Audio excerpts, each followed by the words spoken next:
This is the continuation of previous session. In the previous session, we started p-type material and n-type materials. How p-type materials are manufactured, or formed, or created.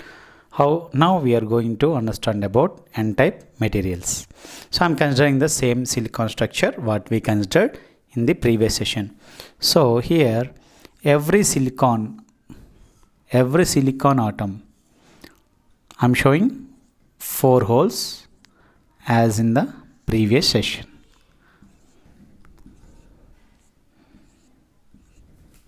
So at every silicon atom I'm showing 4 holes. What is hole? What is why it is called as hole? And we already understood, right? So for every silicon atom we are showing 4 holes. Now simply, in order to obtain n-type material, now we are concentrating on how to obtain n-type semiconductor, n-type material. Okay, so how n-type material or n-type semiconductor is obtained? The n-type semiconductor is obtained by the addition of pentavalent group materials to the pure semiconductor, to a pure semiconductor.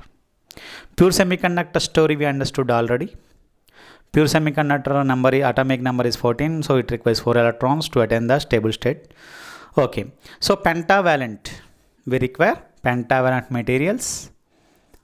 So we require pentavalent materials.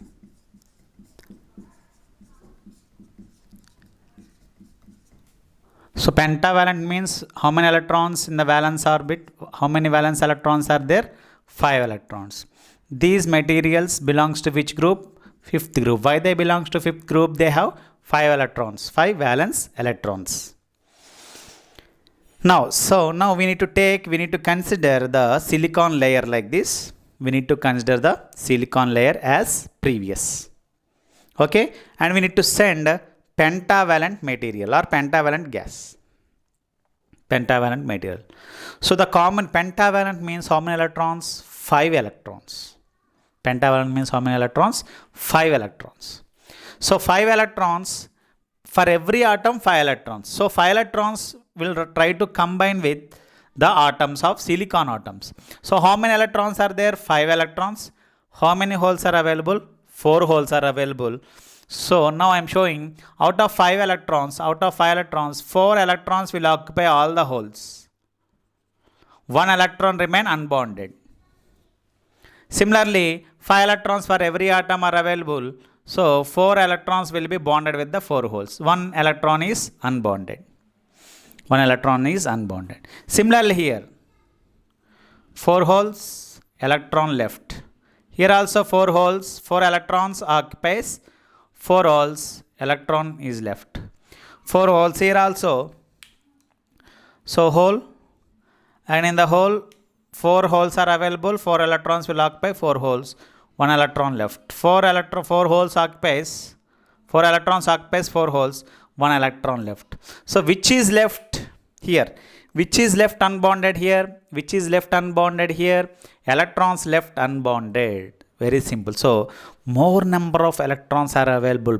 Unbonded electrons are available. Means unbonded means free electrons are available. More electrons are available. Okay. So which charge? Electrons are considered as which charge? We know electrons are considered as negative charge. Electrons are negatively charged particles. So which nature is increased? Negative nature is increased. Which nature is increased? Negative nature is increased. Thus, n-type material is formed, or n-type semiconductor is formed. N-type semiconductor is formed. N-type material is formed, or n-type semiconductor is formed. So how to obtain n-type semiconductor? Which material? Pentavalent material plus silicon. Here I am writing the story. Pentavalent means Pentavalent means 5 electrons. Silicon means here how many holes? Here writing, I am interested to write the information related to holes. 5 electrons are available, 4 holes are available. Silicon is what? Silicon is a pure semiconductor. Silicon is pure semiconductor.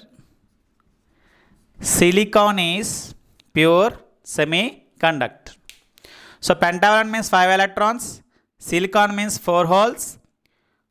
Pure semiconductor. Now addition of pentavalent to the pure semiconductor. So pure semiconductor is now added with pentavalent. Therefore what we will get? Anything, any pure material.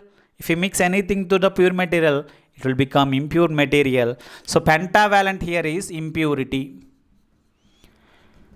Pentavalent here is impurity. So impurity is added to pure semiconductor. New type material is formed. That type of material is N-type semiconductor. This is the process of addition of impurity is nothing but doping. So already I written these things in the previous session.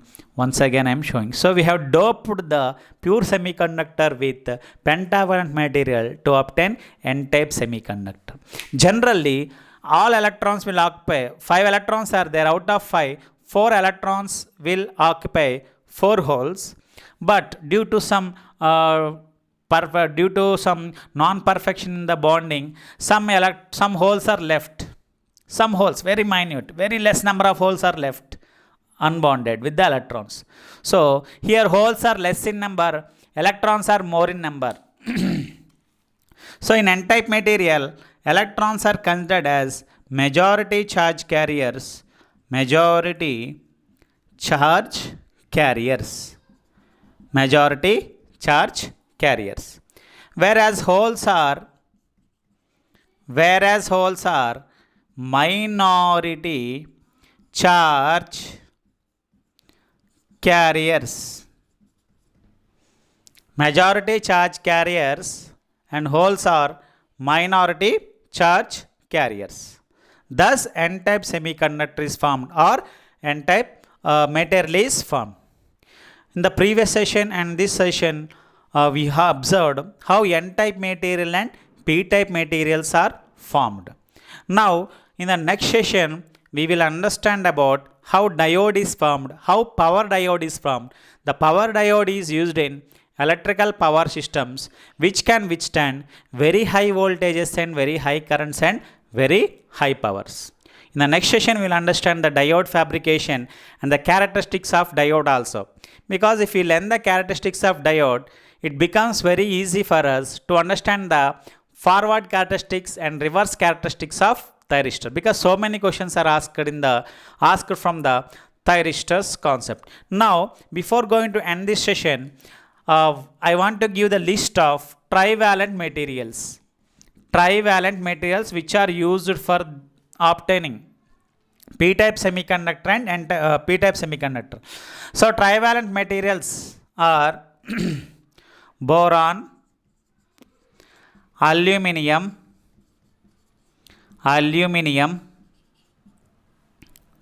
gallium, indium, etc. How to remember this? Because questions have been asked. So simply you can remember as shortcut as BAGI. Boron, aluminum, gallium and indium. These are the trivalent materials. These are the trivalent materials. Similarly, examples for pentavalent materials to form. Examples for pentavalent materials to obtain N-type semiconductor. N-type semiconductor are here phosphorus, arsenic, bismuth, etc.